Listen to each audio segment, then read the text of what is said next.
Hello, aujourd'hui je vais te raconter une histoire qui ressemble à un spin-off sur Kurama de Naruto. Et même si tu n'aimes pas les animés, tu ferais mieux de préparer des mouchoirs, cette histoire touchera n'importe qui. Tout commence par un petit flashback. Un joli petit renard joue avec une grenouille et tombe presque d'une falaise.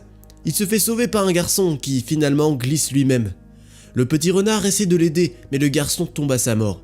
Le petit renard pleure son sauveur et les larmes coulent sur la plaie causée par ses propres griffes. Plusieurs siècles passent, un groupe d'esprits renards sous forme humaine se rassemble pour un rituel. Un mec aux cheveux longs nommé Baishi-san n'est pas autorisé à être là, et il est envoyé pour faire des tâches pour les autres. Le rituel est ouvert par un renard blanc géant à 9 queues, qui se transforme en vieil homme devant tous les étudiants. L'aîné explique qu'il y a un élixir qui accorde l'immortalité aux renards, et cet élixir est contenu dans les humains ordinaires. Seuls les jeunes renards peuvent récolter l'élixir, et c'est leur tâche principale. Le hic, c'est que l'humain doit le donner volontairement. De plus, il est important de savoir de quelle couleur sera l'élixir. Par exemple, l'élixir noir ne sert à rien. L'aîné annonce que ce mois-ci, c'est l'élixir blanc, le plus précieux, qui ne peut être obtenu qu'une fois tous les 1000 ans, qui pourra être récolté. Si la récolte se passe bien, il est même possible de se transformer en renard à 9 queues, le plus fort de tous. Le mentor invite les jeunes renards à toucher le grand cristal et à recevoir les instructions sur comment trouver l'élixir. Les étudiants se tiennent en cercle, mais leur énergie n'est pas suffisante pour faire fonctionner le cristal. Bai, l'apprenti rejeté, touche le cristal magique qui s'allume enfin. Tout le monde reçoit leurs instructions, mais le code sur la main de Bai s'avère être incomplet. Il lui dit seulement que le porteur de son élixir a de longues oreilles. Après la réunion, l'aîné informe Bai qu'il n'a que peu de chances d'accomplir sa tâche. Il y a 500 ans, l'aîné l'a retrouvé sur le bord de la route, et il n'a pas de lignée impressionnante. Bai est juste un croisé commun.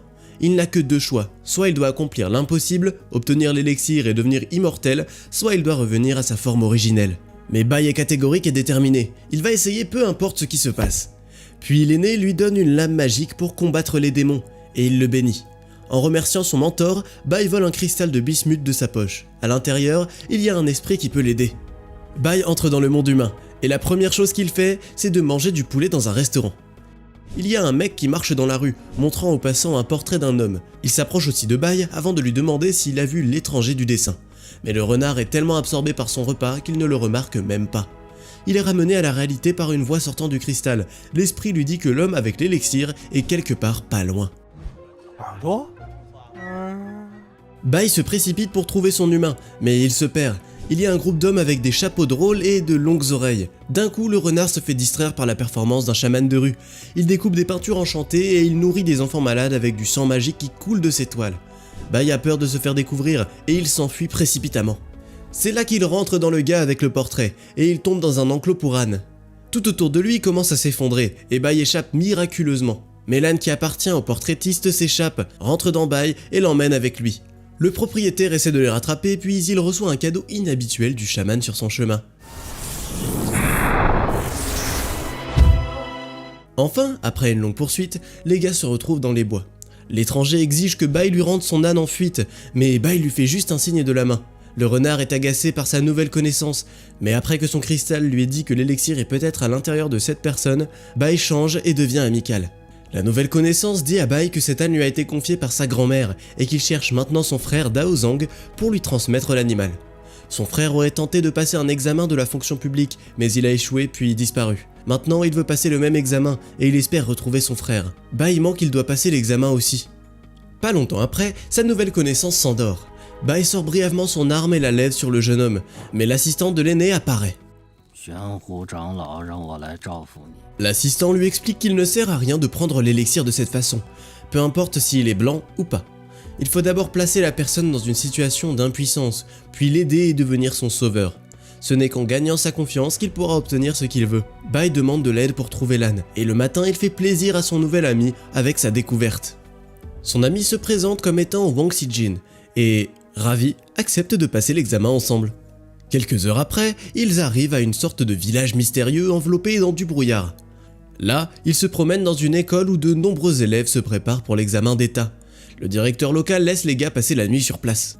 La nuit, Xijin se réveille à cause d'un bruit de grincement. Dans le couloir, il voit une grenouille laissant des étranges gouttelettes d'or derrière elle. D'un coup, quelqu'un lui fait signe et le garçon voit le principal près de la petite rivière. L'homme propose de regarder dans l'eau, quand soudain... Si-jin émerge de l'eau et voit que le professeur s'est transformé en une grenouille géante et que tous les élèves ont été ensorcelés. La créature essaie d'avaler Si-jin, mais Bai se précipite pour le sauver. Ils combattent le monstre de toute leur force, mais il est impossible de le vaincre. Le mieux qu'ils puissent faire, c'est de le distraire. En fin de compte, les amis arrivent à s'échapper. Mais vient ensuite un autre défi, la lutte contre l'armée de sbires de la grenouille. Les jeunes hommes arrivent à peine à se libérer, sauf que le monstre réapparaît près d'eux au dernier moment. Bai décide de se sacrifier et se laisse avaler. Si-jin fuit terrifié. Mais on comprend vite que ce n'était qu'une farce. Le proviseur est un change-forme et il aidait juste Bai avec son plan. Mais le plan tourne mal quand Si-jin revient sauver son nouvel ami et blesse la langue du monstre avec du feu. La grenouille essaie aussi d'aspirer l'élève, mais avale accidentellement la torche. À cause de la brûlure, Bai revient partiellement à son apparence originale. Si-jin court vers lui et voit des oreilles de renard et une queue. Puis l'assistant de l'aîné apparaît derrière Si-jin et endort le jeune homme juste à temps. Bai, le principal, et l'assistant s'assoient sur le pont du bateau. Le bras droit de l'aîné dit qu'ils ont besoin de savoir au plus vite la couleur de l'élixir de Si-jin. Pour faire ça, Bai doit emmener l'étudiant à la ville la plus proche et les autres s'en occuperont à partir de là. Le change-forme et l'assistant tombent dans la rivière pour déplacer le bateau et Si-jin se réveille. Bai avoue à Si-jin qu'il est un renard qui peut changer de forme et qu'il est venu rembourser sa dette pour l'avoir sauvé il y a 500 ans. Le jeune homme est ravi d'entendre cette histoire parce qu'il a toujours aimé les contes de créatures mythiques. Il donne à Bai les médicaments de sa grand-mère et l'aide à guérir ses blessures. Bai et Si-jin naviguent sur le bateau pendant plusieurs jours. Ils se parlent de leur vie, le renard montre le cristal qui parle à son ami et l'élève partage ses inquiétudes au sujet de son frère et des examens. Peu à peu, ils se rapprochent. Puis ils arrivent enfin dans la ville de Jiangkang. Pile au moment où Bai propose une promenade à son ami, un garçon messager appelle Si-jin quelque part et lui dit qu'il y est attendu. Les gars entrent dans un bordel, et Bai reconnaît le bras droit de l'aîné chez le propriétaire du bordel. Si-jin se fait traîner dans une pièce éloignée, et le renard et l'assistant restent à l'extérieur. L'assistant explique qu'il a contacté une fille fantôme qui peut voyager entre les mondes pour voir de quelle couleur est l'élixir à l'intérieur des gens. Si-jin rencontre une fille d'une beauté incroyable, Yinglian.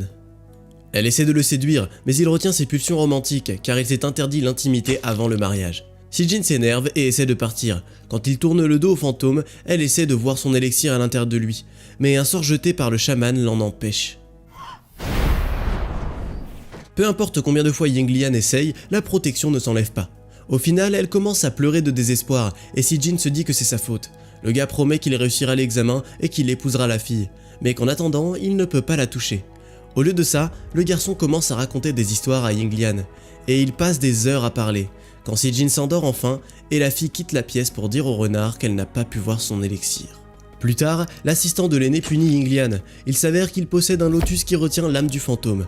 Elle ne peut se libérer que si elle réussit sa tâche.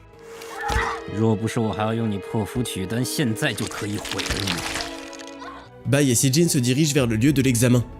L'examen débute tôt le matin et se déroule de façon très stricte.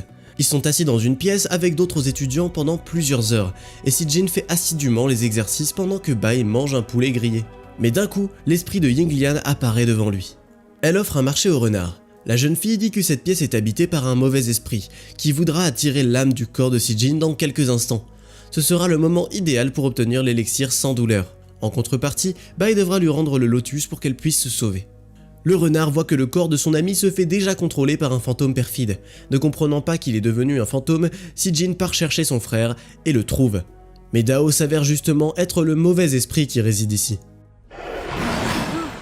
Bai se précipite pour aider l'esprit de Si-jin. Il essaie d'arrêter son ami qui ne veut pas quitter son frère, et Dao Zhang leur jette tout de suite un sort. Si-jin tombe dans l'abîme du noir du monde des enfers. Bai sait qu'il est dangereux de le suivre, mais il saute quand même pour sauver son ami. Dans le monde des enfers, le fantôme de Dao Zhang continue de tuer son propre frère, tandis que d'autres esprits tourmentent Bai. Mais le renard a une arme secrète, un cristal magique. Il montre à Dao Zhang à quoi ressemblait son passé, sa famille bien-aimée, sa préparation aux examens, son envie de construire un avenir meilleur. Soudain, la lumière revient dans l'âme de Dao Zhang et il est libéré des chaînes du mal. Mais le cristal de Bai commence à consommer trop d'énergie. Il explose et tout le monde autour disparaît. Avant de disparaître, son frère a juste le temps de dire à Si-jin d'être prudent.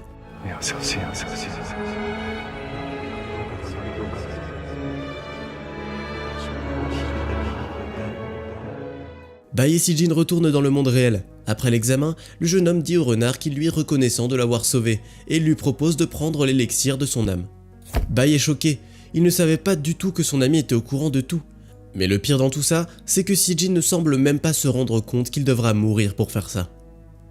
La seule chose que Sijin demande, c'est de libérer Yinglian. Puis le renard dit à son ami que la fille est une orpheline qui a été vendue à un bordel il y a longtemps. Elle s'était suicidée par désespoir et elle avait pris possession du corps de quelqu'un d'autre. Pour se maintenir en vie, Yinglian mange le cœur des gens et boit leur sang. Seuls ceux qu'il aime vraiment pourraient libérer son âme. Mais Sijin n'est pas effrayé par cette histoire. Il va chez la fille avec des cadeaux de mariage et lui demande sa main. Au début, elle refuse en disant qu'ils sont bien trop différents. Puis l'homme lui avoue ses sentiments et lui assure qu'il s'en fiche complètement de son passé, avant de lui dire qu'elle se sentira toujours aimée à ses côtés. Yinglian est touché par ces paroles et décide de prendre le risque. Sur le chemin, Yinglian et Sijin sont arrêtés par Bai. La fille dit à son compagnon qu'il veut juste profiter de lui et elle ordonne à Bai de ne pas approcher son ami. Bai n'a même pas le temps de répondre, le fantôme saute sur lui et ils se battent. Sijin essaie d'arrêter sa bien-aimée et il crie qu'il est prêt à donner l'élixir de son plein gré. Puis la jeune fille lui révèle enfin la vérité sur le sacrifice qu'il aura à faire. Elle tire sa lame sur le corps du renard, mais soudainement une autre lame lui traverse le ventre. Il s'avère que le fantôme a été attaqué par le change-forme grenouille par derrière. Sijin s'enfuit avec sa bien-aimée et il s'assoit avec elle sur les rives du lac. Elle est presque inconsciente et elle remercie le jeune homme de l'avoir sauvée. Son corps ne peut plus être sauvé. Elle disparaît des bras de Sijin, le laissant tout seul en pleurs. Quelques instants plus tard, Bai se pointe sur le rivage. Sijin lui dit qu'il était au courant de ses plans depuis le début, mais qu'il avait espoir que leur amitié était réelle jusqu'au dernier moment. Dans un accès de désespoir, il tire son arme et s'ouvre presque le ventre. Mais le renard l'arrête à temps. Il se repent qu'il n'aurait pas dû mentir et mettre Sijin en danger, et il se sacrifie lui-même. Bai se réveille à la maison. L'aîné le présente au chaman qu'il a observé dans le monde humain pendant tout ce temps. Puis l'aîné montre au jeune homme des souvenirs de sa vie passée il y a 500 ans. C'était le renard que le petit garçon a sauvé. Après avoir versé des larmes sur l'enfant, Bai a planté un élixir blanc à l'intérieur. Maintenant, le garçon est revenu sous le nom de Sijin. Il s'avère que le but de son existence a toujours été de se sacrifier, et que le destin du jeune homme était déjà scellé. Plus tard, Bai rencontre Sijin dans la forêt. Bai lui dit qu'il ne s'attendait pas à ce qu'il lui pardonne, car il lui a menti pendant très longtemps. Le renard se retourne et s'en va, mais son ami l'arrête. Sijin assure à Bai qu'il est prêt à se sacrifier, pour donner un minimum de sens à sa vie. Même si ce sens, c'est d'aider Bai à devenir un bon renard immortel. Bai traîne son ami mort dans les bois, mais un autre Bai voit ce qu'il se passe.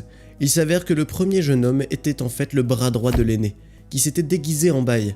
L'assistant lui dit que l'élixir était inutile. Il est noir, mais même s'il ne l'était pas, il aurait pris l'élixir pour lui-même. Les hommes se battent et le jeune homme parvient presque à prendre le dessus, sauf que le bras droit de l'aîné se transforme soudainement en renard géant à 6 queues. Bai n'est pas de taille pour l'affronter un ennemi de ce calibre, donc il se fait rapidement battre et tombe par terre, mortellement blessé. Le jeune homme s'allonge à côté de son ami mort et il se souvient de leurs moments heureux ensemble. Puis il touche une boule d'élixir avec son doigt. Avec quelques gestes rapides, Bai bat le traître. Il arrache une de ses queues et commence à l'étrangler, mais au dernier moment il se souvient du sacrifice de Sijin et de la promesse d'être un bon renard. Bai s'arrête. Miraculeusement, Sijin survit aussi. Il revient chez sa grand-mère et apprend qu'il a d'excellents résultats à son examen. Mais il décide d'abandonner son rêve de carrière pour prendre soin de sa famille. Un jour, le jeune homme se promène et remarque un renard effrayé dans l'herbe. Sijin le regarde et sent un regard familier dans ses yeux. On apprend qu'après avoir ressuscité comme un renard à 9 queues, Bai a demandé aux cieux de lui enlever son immortalité en échange de la vie de son ami. Devenu un renard ordinaire, comme il l'avait fait 5 ans auparavant, il continue de vivre sur Terre. Il ne s'est jamais douté qu'il passerait la majeure partie de sa vie avec son ami bien-aimé, après tout. Laisse un commentaire si tu penses que tu as rencontré ton animal de compagnie dans une autre vie aussi, et n'oublie pas de laisser un like et de t'abonner à la chaîne. Comme ça, tu pourras découvrir des histoires encore plus fascinantes.